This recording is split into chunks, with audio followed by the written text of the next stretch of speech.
Hi everyone, this is the first of the mock paper question videos for you to look through. First one we're going to do is question 1 on corporation tax. I will be cutting between being here and being down here because the question and the answer are down here. I'm not doing it all in my head because I don't want to make mistakes. As I've said to you, what I want to see when I open your first exam booklet is the corporation tax calculation, which is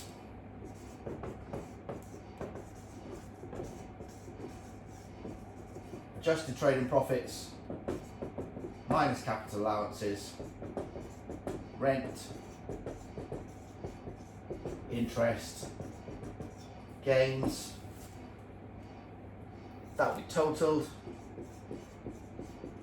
losses, QCPs, give us total taxable profits, dividends, will give us augmented profits. You can write that out at the very start. You don't have to put anything in it yet. And then you can go down and figure out what you can or can't put in. Adjusted trading profits, we need to make the adjustment to those profits, so we can't do that yet. So that's going to be our working one. Capital allowances is in the question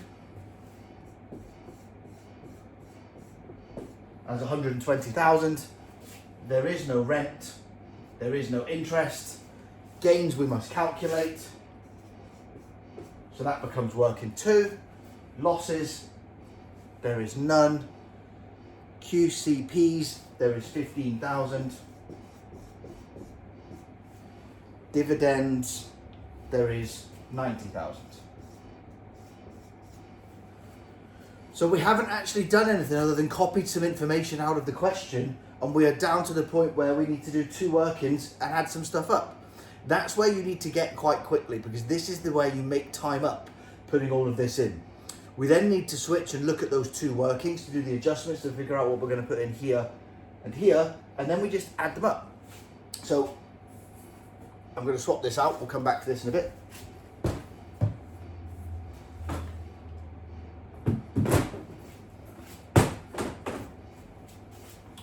going to start with working 1.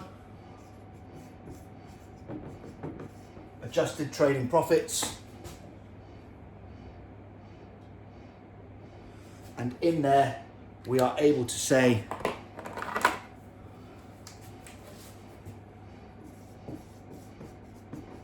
the profits from the accounts, which are 1465000. And then as we move down, the ones which are to be added back is depreciation, which is 107. Profit on disposal, which is to be taken away because it is a profit that we shouldn't have had. And lastly, entertain.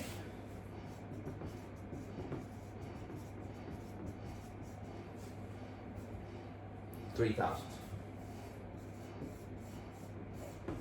That gives us our adjusted profits of 1554000, and that figure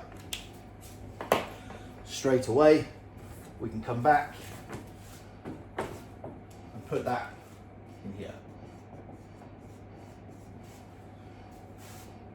So the only thing we've got left to do now is calculate our chargeable gain, not our capital gain. Capital gains is individuals, chargeable gains is companies.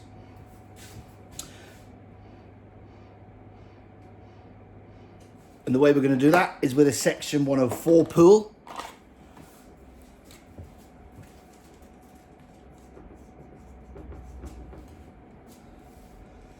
That has shares, cost, and indexed. And we start on the 1st of May 84 when we bought 3,250 shares for 8,200, and there is no time lapsed, so the index cost of those shares is 8,200. Remembering the difference between this column and this column is inflation. So because it's at the same time, there is no inflation, so it's exactly the same figure. Then we move our holding forward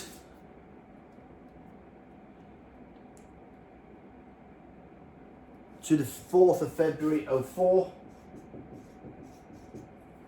And the first thing we must do is add inflation to this figure. And we do that with the RPI figures of new minus old over old times cost. So in this case, that is 187.6 minus 87.15 over 87.15. And that gives us 1.153. And we times that by the 8,200. And that gives us inflation to add to that of 9,455, giving us 5,5,617, 8,200, and still 3,250 shares. Now that we've adjusted that inflation up to February 2004, we can add in the new purchase where we bought 2,950 shares for 7,900. And again, no time has lapsed, so that can come over, and that comes to 6,200 shares, which cost 16,100, and have an inflation adjusted cost of 2,5,555. The next transaction is when we sell shares. So when we sell them, we have to add the inflation from this point up to the date of sale, and the date of sale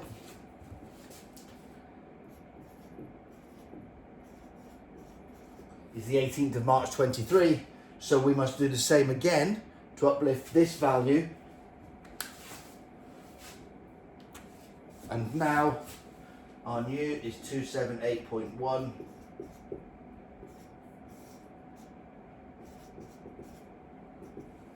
And that comes to 0.482 times 25,555. Gives us inflation to add of 12317.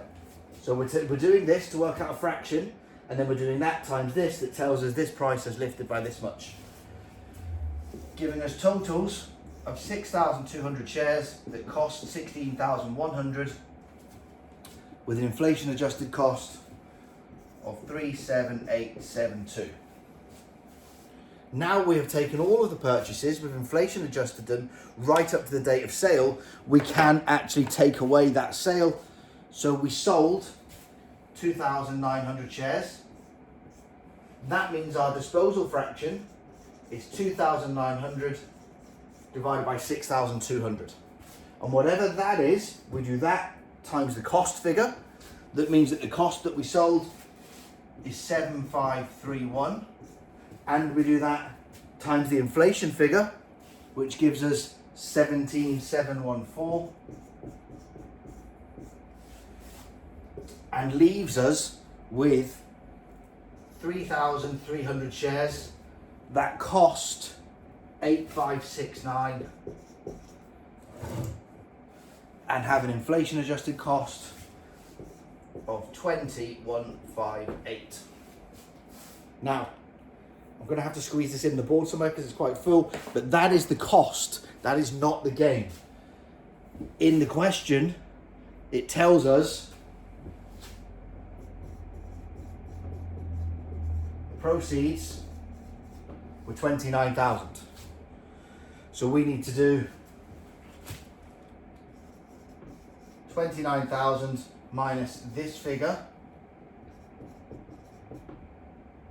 minus the difference between these two figures.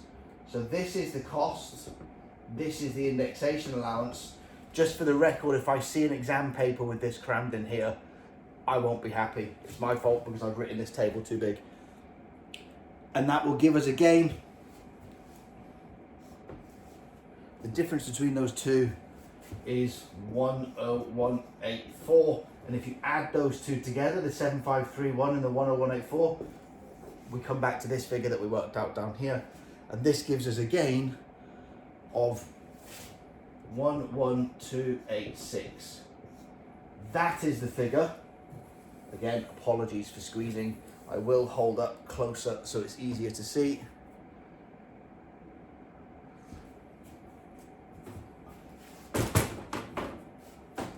That 11286 figure is what goes in here.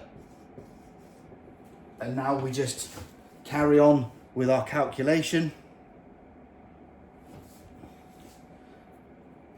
So 1554000 minus 120 plus 11286 gives us 1445286. Then when we take off the QCPs, that gives us 1430286. And then when we add on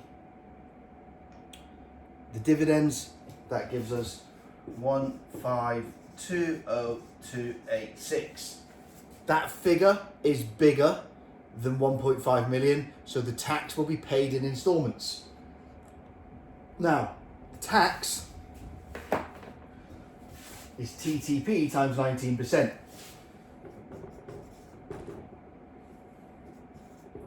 Because it says in the question, our year end is the 31st of March 2023, it is the old corporation tax rule, there's no marginal rate, and it is not at 25. And that gives us tax of 271,754. That's the tax liability. The return will be due 12 months after, which is a date of the 31st of March 24. That's when the return is due, but the tax is going to be paid in months 7, 10, 13 and 16, and the amount paid each time will be 67939.